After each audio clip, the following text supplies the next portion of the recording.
திருச்செங்கோட்டில் இருக்கிற தன் தாய் தந்தையான அர்த்தநாரீஸ்வரரை தரிசனம் பண்ணுற மாதிரிங்க நம்ம லக்காபுரம் செண்பகமலையில் இருக்கக்கூடிய முருகர் கிழக்கு முன்னா நின்று பக்தர்களாக காட்சியளிக்கிறார். அவர் அவங்க அம்மா அப்பாவை கும்பிட்றாரு. நாம் போய் லக்காபுரத்தில் இருக்கக்கூடிய அருள்மிகு குமார சுப்பிரமணியரை தரிசனம் பண்ணிட்டு வந்ததை நான் பதிவு பண்ணியிருக்கிறோமுங்க. ஈரோடு மாவட்டம்ங்க. ஈரோடு வெள்ளகோயில் போகிற ரோட்டில் ஒரு 10 to 12 கிலோமீட்டர் போனோம்னா லக்காபுரம் பஸ் ஸ்டாப்புங்க.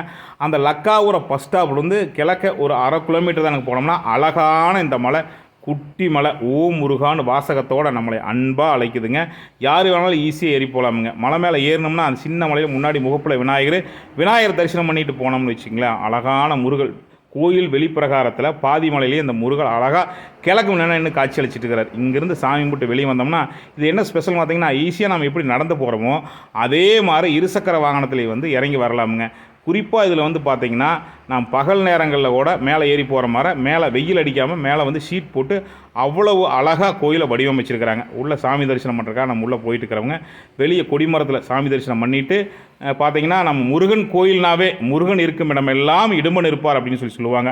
இடுமனை தரிசனம் பண்ணிட்டு போகிற மாதிரி தான் பெரும்பாலான எல்லா கோயில்லையும் முருகன் கோயிலில் இடுமன் நமக்கு காட்சி அளித்துட்டு இருப்பாருங்க. அதே மாதிரி தானுங்க முருகரை கும்பிட்றதுக்கு முன்னாடி இதான் கோயில் உள் பிரகாரம்ங்க. உள்ள கோயிலுக்கு போகிறதுக்கு முன்னாடியே நாம் போய் இடுமனை தரிசனம் பண்ணிட்டு வந்துடலாங்க. ரொம்ப சக்தியுள்ள சாமின்னு சொல்லுவாங்க. பழனி மலை போயிருந்தீங்கன்னா உங்களுக்கு தெரியுங்க. பழனி மலைக்கு பக்கத்துலேயே இடுமன் மலை இருக்குமுங்க.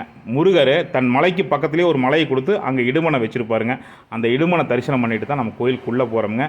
சாமி முதலே சொன்ன மாதிரி தானுங்க அருள்மிகு ஸ்ரீ குமார சுப்பிரமணியர் கிழக்கு முன்னா நின்று நம்ம பக்தர்களை காட்சி அளிக்கிறார். அங்கே போய் கேட்கும்போது அங்கே சொன்னாங்க, இங்கிருந்து நேரு நீங்கள் கிழக்க பார்த்தீங்கன்னா திருச்செங்கோட்டு மலை தெரியும். திருச்செங்கோட்டு மலையிலிருந்து அர்த்தநாரீஸ்வரர் மேற்கு முன்னா பக்தர்கள் காட்சி அளிக்கிறாரு. இங்கிருந்து தன் தாய் தந்தையை தரிசனம் பண்ணுறதா முருகர் தரிசனம் பண்ணுறதா சொன்னாங்க. நாம் போய் தரிசனம் பண்ணால் அழகான அருமையான ஒரு தரிசனமுங்க. உள்பிரகாரத்தில் பார்த்திங்கன்னா விநாயகர், இந்த கருவறைக்கு வெளி சைடே பார்த்திங்கன்னா ஒரு பக்கம் விநாயகர் ஒரு பக்கம் முருகன் சொல்லிட்டு அவ்வளோ அருமையாக கோயிலை வடிவமைச்சிருக்கிறாங்க. நீங்கள் வாய்ப்பு ஒரு மட்டும் ஏற்படுத்தி இந்த செண்பகமலைக்கு முருகனை தரிசனம் பண்ணிட்டு போங்க. ரயில்வே ஸ்டேஷன் பார்த்தீங்கன்னா ஈரோடு ரயில்வே ஸ்டேஷன் இருக்குது. ஸ்டேஷன் வெளியே வந்தோம்னா பஸ் வசதி எல்லாமே இருக்குதுங்க. லக்காபுரத்து யார் வேணாலும் ஈஸியாக போகலாமுங்க. தொடர்ந்து நம்ம Erode Nandhas vlog YouTube channel, Facebook, இன்ஸ்டாகிராம்லாம் இந்த மாதிரி பயனுள்ள தகவலை குறிப்பாக இந்த மாதிரி முருகன் கோயில் முருகன் சம்மந்தப்பட்ட கோயில் நம்ம பயணம் பண்ணக்கூடிய இடங்களை தொடர்ந்து நம்ம பதிவு பண்ணிகிட்டு இருக்கிறோம். அதனால் மறக்காமல் இந்த வீடியோவுக்கு ஒரு லைக் பண்ணிடுங்க.